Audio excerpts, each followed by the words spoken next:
اچھا، میں اسی ریفرنس میں، کیونکہ پاکستان میں گاہے بگاہے ایسے واقعات ہو رہے ہیں، ہوتے رہتے ہیں. ابھی حالیہ ایک چرچ کا واقعہ ہوا جس کی میں ظاہر ڈیٹیل میں نہیں جا رہا، مگر مذمت تو آپ بھی فرما رہے ہیں، میں بھی کر رہا ہوں. میں ایک ایگزامپل دے رہا ہوں. مثلا یہ کتاب ہے صحیح مسلم کی، فرض کر لیتے ہیں یہ صحیح مسلم کی کتاب نہیں ہے، یہ توریت ہے، یہ انجیل ہے، یہ بائبل مقدس ہے.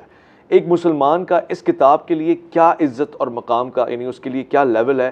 کیا وہ اس کا ایسے ہی احترام کرے گا جیسے وہ اپنی آسمانی کتاب کا احترام کرتا ہے؟ 100%. 100%. جی بالکل. میں آپ کو قرآن و سنت کے دلائل کی روشنی میں یہ بالکل ببانگ دہل کہوں گا کہ جس طرح ہم انبیاء میں ایمان لانے میں فرق نہیں نہ کرتے، جیزس کرائسٹ کا انکار کرنے والا بھی اتنا ہی بڑا کافر ہے جتنا بڑا کافر محمد رسول اللہ صلی اللہ علیہ وآلہ وسلم کا انکار کرنے والا ہے. بالکل اس طریقے سے ہم جتنی الہامی کتابیں ہیں ان کو بھی اللہ تعالیٰ کی طرف سے مانتے ہیں اور ان پر ایمان لانا ہمارے ایمان کا حصہ ہے. جس طرح فرشتوں پر ایمان، انبیاء پہ ایمان، کتابوں میں ایمان. ہاں، جو ہم کہتے ہیں ٹیمپر ہوا، لیکن ٹیمپر ہونے سے ان کا احترام ختم نہیں ہو گیا، یعنی تقدس کا وہ پابند اپنے اس کا ثبوت کیا ہے؟ سنن نبی داؤد میں ایک حدیث ہے کہ نبی علیہ السلام کو یہودیوں نے اپنے مدرسے کے اندر بلایا ایک بدکاری کے مقدمے کے فیصلے کے لیے. اچھا، یہ صحیح سند کے ساتھ ہے سنن نبی داؤد کے اندر. اچھا، نبی علیہ السلام جب تشریف لے گئے، آپ نے کہا کہ تورات لاؤ. انہوں نے جاتے ہی آپ کو ایک بڑی گدی دی. اچھا، آپ گدی پہ بیٹھ کے تھوڑی دیر بعد تورات لائی گئی. اللہ. جیسے ہی تورات آئی، آپ نے اپنی پیٹھ کے نیچے سے وہ گدی نکالی، خود زمین پہ بیٹھ گئے اور تورات کو اس گدی کے اوپر رکھا، یعنی پروٹوکول. اور پھر آپ نے پتا کیا جملہ بولا؟ میں ایمان لایا اس کتاب پر بھی اور اس کے نازل کرنے والے کے اوپر. اللہ اکبر. یہ ٹیمپرڈ تورات کے بارے میں ہے. یہ ابو داؤد کے اندر حدیث ہے.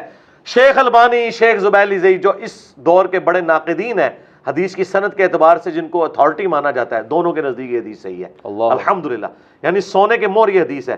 اور الفاظ دیکھیں، میں ایمان لایا اس کتاب پر اور اس کے نازل کرنے والے کے اوپر. یہ حدیث میں نے درجنوں دفعہ اپنے پلیٹ فارم سے بیان کی اور میں نے اس کے اوپر ایمفسائز کیا کہ قرآن ہو یا باقی جو الہامی کتابیں ہیں، ان کو آپ نے پروٹوکول دینا ہے اور اسے بلندی والی جگہ پہ، خواہ تکیے کے اوپر رکھیں یا کسی ڈیسک کے اوپر رکھیں، یا آپ نے رسپیکٹ دینی ہے.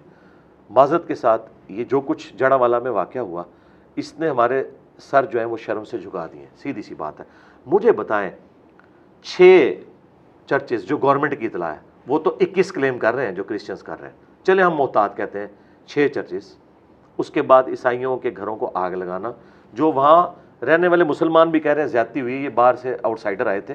وہی جو ہم نے بھرتی کیے ہیں جی، وہی ہر جگہ جو پہنچ جاتے ہیں، وہی ایک ٹپیکل قسم کا نعرہ لگاتے ہوئے لبیک یا رسول اللہ، اور گستاخ رسول کی ایک ہی سزا، اللہ کے بندو، نہ آگے دیکھتے ہو نہ پیچھے دیکھتے ہو.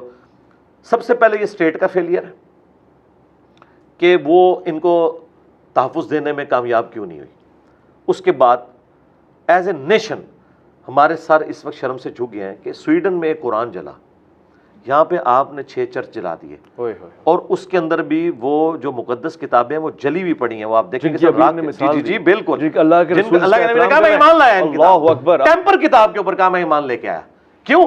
بھر وہ ہے تو خدا کے ساتھ اس کی نسبت ہے نا. اچھا، اب مجھے اندازہ کریں، مجھے یہ یعنی ایک بڑا اس کے اوپر دکھ ہوتا ہے کہ ہمارے وہ بڑے بڑے علماء جو چیمپئن بنے ہوئے ہیں عصمت انبیاء کے اور دین کے، وہ آج کی طرح 1-2 وہی حکومتی ملے آ کے بیان دے رہے ہیں.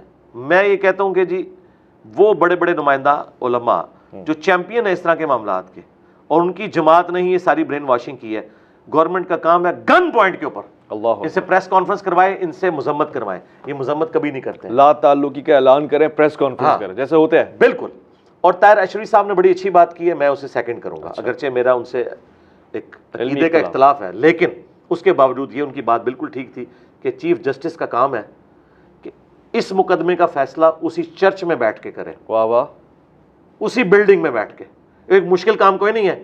علامتی طور پہ کیا کچھ نہیں ہوتا. مجھے بتائیں، نیوزی لینڈ کا ایک واقعہ ہوا، ادھر کی پرائم منسٹر نے اپنے آپ کو روگ لگا لیا، کالے کپڑے پہن لیے، تلاوت شروع ہو گئی. کتنے مہینوں تک اس عورت نے اپنے آپ کو روگ لگا کے رکھا ہے، ایک لبرل عورت. یہاں تو ہم تو کلیم کرتے ہیں کہ ہمارے لیے یہ کتابیں بھی اسی طریقے سے قابل احترام ہے. کیا ہمارا چیف جسٹس وہاں پہ جا کے نہیں بیٹھ سکتا؟